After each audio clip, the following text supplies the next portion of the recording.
The legends were whispered in hushed tones. Across every space board and shadowed cantina in the galaxy tales of the Groks, they were more than just predators. They were nightmares given flesh. Their eyes blazed with otherworldly colors, shifting hues that pulsed with predatory hunger. Their hides shimmering scales that defied any known armor rippled over impossibly powerful muscles. Their roars echoed with a resonance that could shake the whole plating of a cruiser. Stories abounded of Groks tearing through legions of heavily armed troops, of planets surrendered to their ravenous dominion, of entire fleets vanishing into the interstellar void only to leave whispers of scaled monstrosities lurking in the nebula. For centuries the civilizations of the Milky Way had learned and relearned a single lesson: the Groks could not be tamed, could not be reasoned with, and could not be stopped. But humans were new to the galactic game. We had arrived with our patchwork ships, our insatiable curiosity, and that irrepressible spark that had taken us from mud huts to towering star scrapers.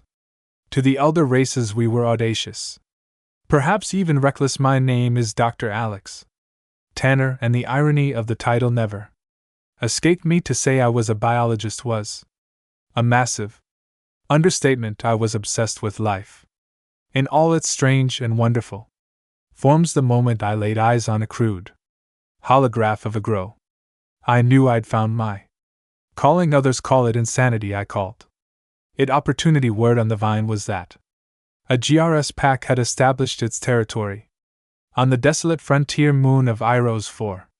No one in their right mind ventured anywhere near that system, but there I was crammed into a battered freighter with a handful of grad students who were either diehard idealists or owed me a lot of favors. Final equipment check, I barked over the comms, my voice tight with a mixture of anticipation and nerves. Harmonic stabilizers online.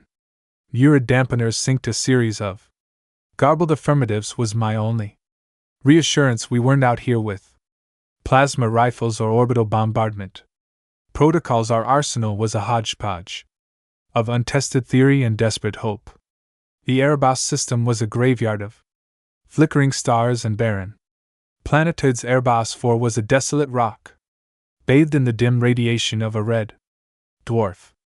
We cut engines on the dark side, landing with a shuddering thump that rattled through the hole. The students looked like they might lose their lunches, faces pale as the moonscape outside. Welcome to Groks country, kids, I said, trying to inject some levity into the oppressive atmosphere. Now remember the theory. The core principle was deceptively simple. The elder races, with their reliance on hard tech and brute force, had tried to dominate the Groks, suppress their primal instincts. My hunch was the opposite. The key lay in understanding their nature, to tap into their pack instincts on their own terms. We had spent months reverse engineering GRS pheromones, studying every scrap of behavioral data smuggled off world. Alpha identification is key, I drilled as we stepped into the frigid airlock. Remember, their social hierarchy is more rigid than their steel, armed with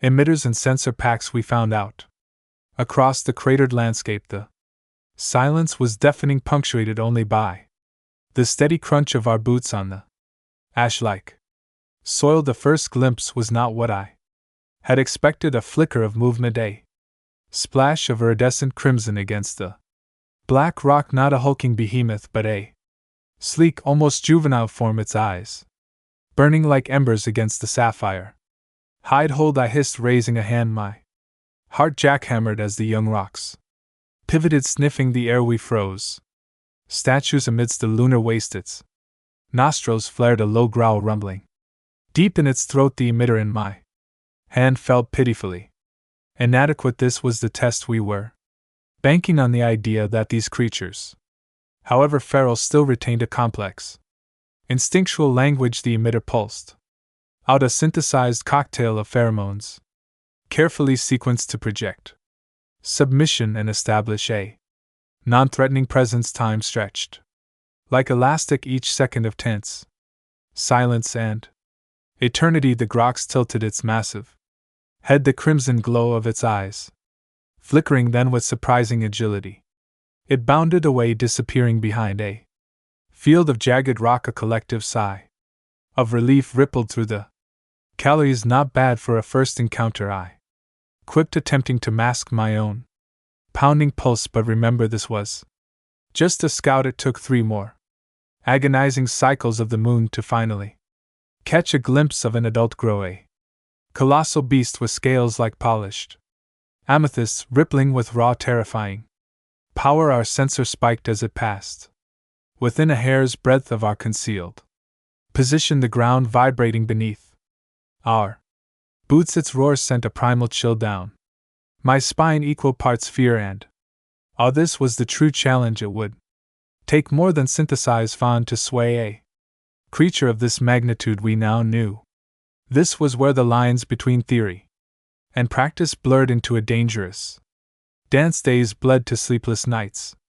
Patience, I reminded myself, was a weapon we humans possessed in abundance. The elder races had scoffed at our lack of brute strength, our relatively short lifespans, but they failed to grasp the determination that simmered under our skin. We tracked the pack, studying their patterns, the subtle interplay between individuals. Our proximity was a dangerous gamble, a constant teeter on the edge of catastrophe. The students were stretched thin, fried nerves threatening to snap.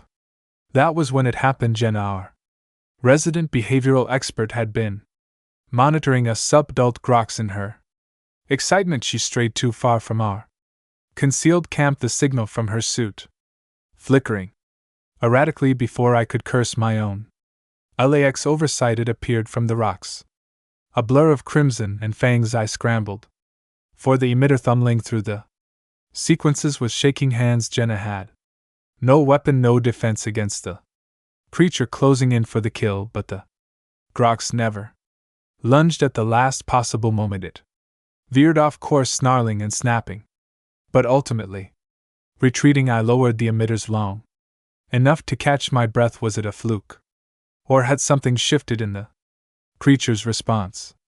That night, huddled around a flickering campstone, the theory began to take a new shape. It was a madman's gamble, a desperate throw of the dice. We need to get closer, I told the team, their faces ghostly in the low light. Not just observation, interaction. The plan, if you could even call it that, was simple on paper and terrifying in execution. We would expose ourselves vulnerable and seemingly submissive, armed still with emitters, but this time with a calculated purpose. One of us would become the bait, the catalyst for a response. It was me, of course. It had to be. The students saw the madness in my eyes, the relentless drive that had brought us this far. We fashioned a crude blind of woven sensor netting, hunkering down within a ring of pulsing emitters.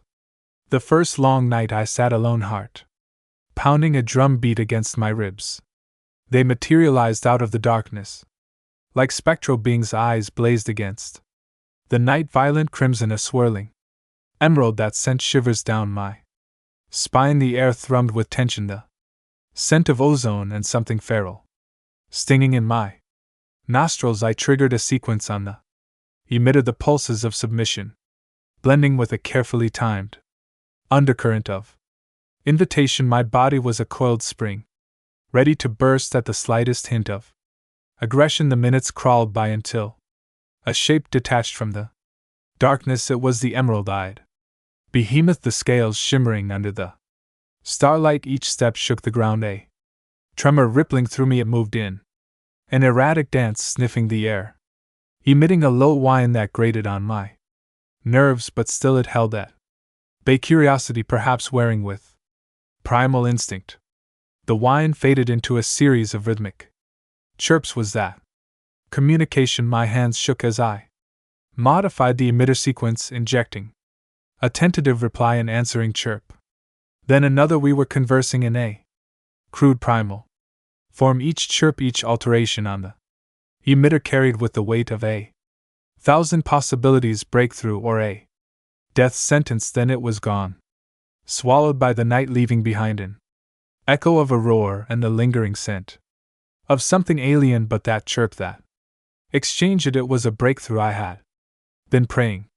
Music.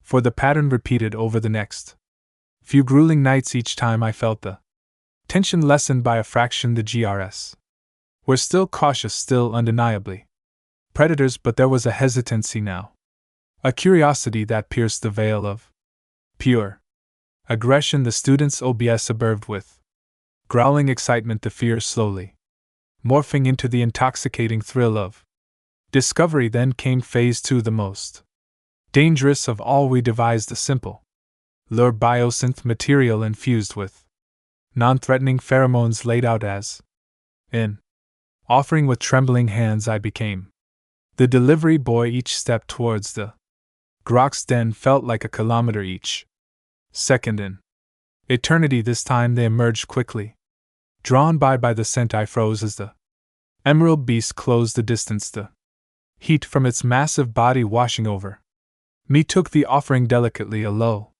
thrumming rumbling in its chest, not a growl of hunger, but a sound pregnant with uncertainty. One wrong move, one flicker of fear in my eyes, and it could all end in a flash of fangs and claws. Then with surprising grace it retreated, the lure safely tucked between its jaws, retracted back to the den. There, in the dim light of the cave entrance, something astonishing unfolded. The other groks, the sub-adults, even the juveniles, they all approached the lure, sniffing incautiously, interacting with the biosynth material. No gnashing teeth, no displays of dominance. It was tentative, hesitant, but undeniably exploration. We turned into months. The lures became more elaborate, laced with pheromones designed to soothe and established trust. Slowly but surely the initial suspicion started to melt away. I would hold my breath as a juvenile nosed my outreached hand, the scent of its hot breath ghosting over my skin. The alpha, that behemoth with the emerald eyes, began to linger longer. During our nightly exchanges, those eyes seemed to bore into my very soul. Then came the day I didn't think would ever arrive. It was raining, a rare occurrence on Erebos, for the water falling in the thick stinging sheets. As I cowered beneath the makeshift shelter, a colossal form slinked out of the haze. It was the emerald-eyed alpha alone. My first instinct was to scramble for the emitter, but something held me back. The grok stood at the edge of the downpour, the shimmering scales rippling in the dim light. There was a vulnerability to it, a hesitation that felt utterly unlike anything I've witnessed in these creatures. Slowly, cautiously, it lowered its head, sniffing at the rain-soaked earth. A memory flickered in my mind, old videos of earth dogs caught in the joy of their first rain shower. I scrambled for the emitter, punching in a new sequence, one laced with playful curiosity, a muted invitation. The air thrummed with tension as I released the pulse. The groks reared back, then with a snort it charged. My heart leapt, but it wasn't an attack. It plunged into the rain, shaking its enormous head, water flying in sparkling arcs. It rolled over, exposing its belly, legs churning against the air in an unbashing, and just like that something snapped inside me. The scientist with his charts and sequences dissolved, replaced by something altogether human. I laughed in a rusty, exhilarated sound and plunged into the rain. There, on a desolate moon, on the fringes of the galaxy, I wrestled with a creature spoken of only in fear-filled whispers. The rain soaked me, mingled with the pungent scent of groks, and for a blissful, impossible moment there was only play. This, I realized, was the breakthrough, not the emitters, not the theories, but the shared capacity for joy. That afternoon the foundations of something unprecedented were laid, not the taming of a beast, but the beginnings of a bond. Word of our progress spread across the net like wildfire. At first it was met with derision, humans playing with monsters. It was the ramblings of mad men, the deluded whispers from a doomed outpost. Then came the footage, shaky and grainy, transmitted back to the galactic web. Me laughing amidst the Doubt poured the Alpha rolling in the mud. At my feet those terrifying eyes, glinting with something akin to mirth. Then came the pilgrims, or rather, the emissaries they descended upon. Erebos for those elder races in their sleek ships overflowing with skepticism, and they watched their jaws. AP as a crimson subadult brought me its kill, a mangled chunk of Erebos wildlife, proudly laid at my feet like a grotesque offering. They observed as I sat with the Alpha, its head the size of a shuttle nested in my lap, running my fingers through the shimmering scales as I murmured nonsensical reassurances. The transition from taming to partnership was a long and treacherous one. There were setbacks, moments when the primal instincts of the GRS erupted in flashes of terrifying violence, but amidst it all the bond grew. We learned to read their complex body language, their subtle vocalizations, and they in turn attuned themselves to our intent, our emotions. The emitters remained a tool, but a crutch. Gradually, shed news of the Erebos project rocketed through the galaxies, shaking the foundations of the established order. Elder races sent endless scientists, tacticians, all desperate to untangle the secrets of our success. Humans, those audacious upstarts, had achieved the impossible not by force, but by understanding. The GRS never became pets. Never fully domesticated, they remained wild, their predatory nature a core part of their being. But with them we had allies, powerful and terrifying, yet undeniably bound to us by a strange interspecies connection. The galaxy would never quite be the same again. As for me, well, they started calling me the Grox Whisperer, a laughable title for a man who'd learned that true connection lies not in dominance but in the shared language of trust, resilience, and the occasional belly under a starry sky gear. Spun out, the Erebos project became a beacon of both research and daring diplomacy. I remained at its heart, the Grox at my side, an unlikely ambassador, bridging the chasm between human and beast. Yet the galaxy was a tinderbox, and every civilization eyed the potential power held in our bond with the GRS. The first flashpoint was a TTH conflict. A ruthless expansionist race had set their sights on a lush resource swath of neutral planets. Diplomacy failed. Conventional warfare led to a stalemate, a drawn-out bloody affair that both sides seemed destined to lose. Then came the delegation from both the besieged planets and the TTH war machine. It was an impossible proposition. Would the GRS intervene? I remember standing in the Lunar Command Center, the Alpha, now a truly colossal beast at my side. Its emerald eyes swept across the collection of desperate faces and hardened generals. I felt the weight of their gazes, the hunger mixed with lingering fear. The Grox are not your weapons, I said, my voice echoing in the tense silence. They fight for their own and for those they bond with. Silence hung heavy in the air. Then a representative from the besieged planet stepped forward, an elderly woman with defiance etched on her face. Then teach us, she demanded. Teach us to be worthy of fighting. Alongside them the council was chaotic. Elder races scoffed, strategists devised reckless plans, and my little team fought for a different approach. For weeks we shared our knowledge, our experiences, and the heart of what had made our connection possible. Respect for the GRS as intelligent sentient beings, not beasts to be controlled. Old, it was an uphill battle, but desperation as a way of softening even the most rigid of ideologies. The result was unorthodox, even heretical in some circles. Soldiers and civilians from the threatened planets arrived on Erebos for not to command but to learn, and they did. They learned to shed their preconceived notions, to watch, to listen, and with painstaking guidance to forgive their own connections. The change was not swift, nor was it universal, but it was enough. The battle for the Tirth Corridor was a turning point in galactic history.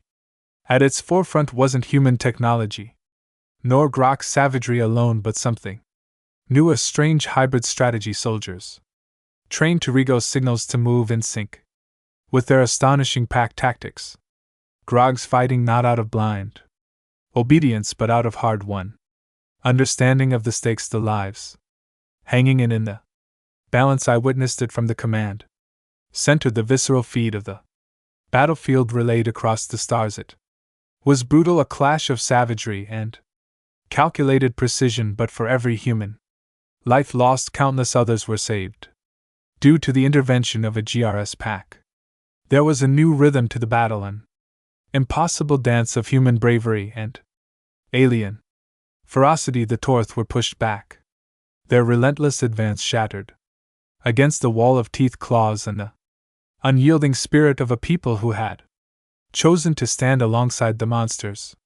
Instead of cowering from them, it wasn't a clean victory, never with the Grogs, but it was a victory built on more than just weapons and technology. It was built on a foundation of trust. Of course, trust can be a fragile thing in the treacherous game of galactic politics. The TTH conflict was a mere ripple compared to the storm brewing on the horizon. Whispers, alliances of elder races eyeing the power of the Chronos with Sita eyes. The galaxy still didn't fully understand, didn't grasp that it wasn't about control but about the messy, dangerous, and beautiful act of choosing to understand a creature inherently different from yourself. The Erebos Project remains a sanctuary, a place where both human and Grox learn from one another. I'm older now, the lines on my face mirroring the cracks in the Erebos soil, but the fire still burns because there are always new